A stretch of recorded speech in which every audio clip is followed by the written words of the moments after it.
বিপ্লব সংগ্রাম অভ্যুত্থানের রণক্ষেত্র, 24-এর রণক্ষেত্র, মজলুম জননেতা মাওলানা আব্দুল হামিদ খান ভাসানীর আবাসস্থল, বাংলাদেশের ঐতিহ্যবাহী জেলা, বীরদের জেলা, অভ্যুত্থানের নারী যোদ্ধাদের জেলা, আমাদের সংগ্রামের টাঙ্গাইল। দেশ গড়তে জুলাই পদযাত্রায় আমরা আজকে বাংলাদেশের এই ঐতিহাসিক জেলায় এসে উপস্থিত হয়েছি। বিগত বছরগুলোতে এই বাংলাদেশে শুধুমাত্র পছন্দের কিছু জেলা বাদ দিয়ে বাকি জেলাগুলোকে ইচ্ছাকৃতভাবে বঞ্চিত করা হয়েছে। এই ঐতিহ্যবাহী টাঙ্গাইল তাদের স্বকীয়তায় বাংলাদেশের জনগণের কাছে এবং বহির্বিশ্বে যতটা গুরুত্বপূর্ণ জায়গায় থাকতে পারত, কিছু ব্যক্তি স্বার্থের মানুষ তাদের ব্যক্তিগত এবং দলীয় স্বার্থকে প্রাধান্য দিয়ে এত বড় একটা ঐতিহ্যবাহী জেলার স্বার্থকে প্রতিনিয়ত বিসর্জন দিয়ে এসেছে। শুধু বাংলাদেশ নয়, দেশের বাইরেও এই টাঙ্গাইলের ঐতিহ্যবাহী তাঁত শিল্পের কথা কার না জানা, কিন্তু শুধুমাত্র প্রয়োজনীয় পৃষ্ঠপোষকতার অভাবে টাঙ্গাইলের এই তাঁত শিল্পকে ধীরে ধীরে ধ্বংসের দিকে নিয়ে যাওয়া হয়েছে। এই বাংলাদেশে প্রত্যেকটি জায়গায় শুধুমাত্র একজন নেতাকে কেন্দ্র করে, শুধুমাত্র শেখ মুজিবুর রহমানকে কেন্দ্র করে বাংলাদেশের ইতিহাসকে ঘূর্ণায়মান করা হয়েছে। অথচ যাদেরকে দেখে তারা রাজনীতিবিদ হওয়ার স্বপ্ন দেখত, সেই শেরে বাংলা, হোসেন শহীদ সোহরাওয়ার্দী, মাওলানা আব্দুল হামিদ খান ভাসানীর মতো ব্যক্তিদেরকে ইতিহাসের একটি কোণে নিয়ে যাওয়া হয়েছে। কিন্তু যতই অপচেষ্টা করা হোক না কেন, এই মাওলানার মতো ব্যক্তিদেরকে, আমাদের এই লাল মাওলানার মতো ব্যক্তিদেরকে ইতিহাসের কোণে নেওয়া সম্ভব নয়।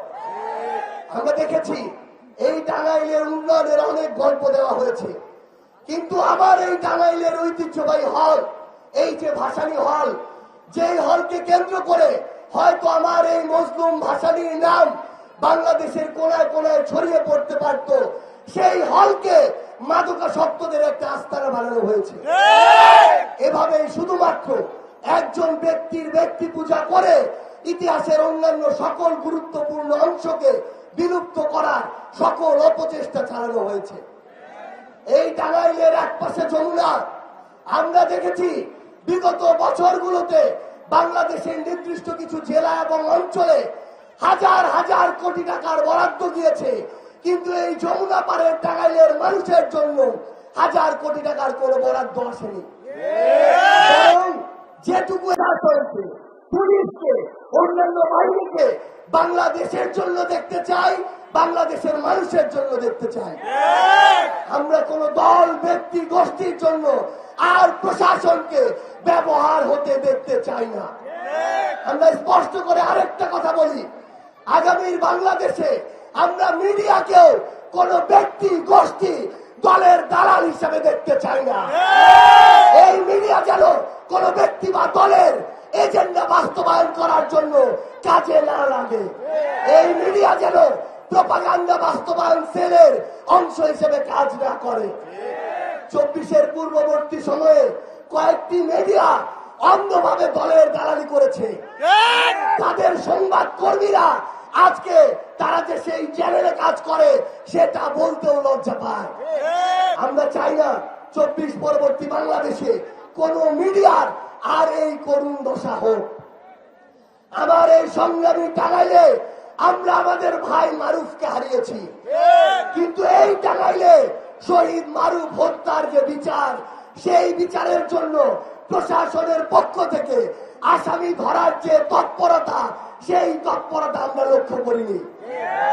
আমরা দেখছি এই টাঙ্গাইলের প্রশাসন কিংবা কিছু ব্যক্তি, কিছু গোষ্ঠী, কিছু দলের নেতাকর্মী এখন সেই বিচারিক প্রক্রিয়াকে সামনের দিকে অগ্রসর না করে বরং এগুলোকে নিয়ে মামলা বাণিজ্য শুরু করেছে। আমরা চিনে রাখছি কারা এই মামলা বাণিজ্য গুলো করছে। ওই 5ই আগস্টের সময়ে, ওই অভ্যুত্থানকালীন সময়ে হয়তো খুনি হাসিনা ভয় পেয়ে খুব অল্প সময়ের মধ্যে পালিয়ে গিয়েছে। হয়তো তখন সিদ্ধান্তগুলো দ্রুত গতিতে নেওয়ার কারণে কিছু কিছু সিদ্ধান্তের সীমাবদ্ধতা ছিল, কিন্তু এখন আমরা প্রত্যেকটা স্টেপ পর্যবেক্ষণ করছি। কোন মিডিয়া কার হয়ে কাজ করছে, কোন প্রশাসন জনগণের উদ্দেশ্য সার্ভ না করে ব্যক্তি বা দলীয় বা গোষ্ঠীর উদ্দেশ্য সার্ভ করছে, আমরা এর প্রত্যেকটা বিষয় পর্যবেক্ষণ করছি। আমরা স্পষ্ট করে আপনাদেরকে বলতে চাই, এই টাঙ্গাইলে, এই বীরের টাঙ্গাইল, রণক্ষেত্রের যোদ্ধাদের টাঙ্গাইল, এখানে আমরা আর চাঁদাবাজি দেখতে চাই না। আমাদের কাছে চাঁদাবাজির একটাই পরিচয়, সেটা হচ্ছে সে চাঁদাবাজ। কোন ধরনের দলীয়, ব্যক্তিগত, অন্য কোন প্রভাবের প্রোটেকশন দিয়ে এই বাংলাদেশে আর চাঁদাবাজদের রক্ষা করা যাবে না।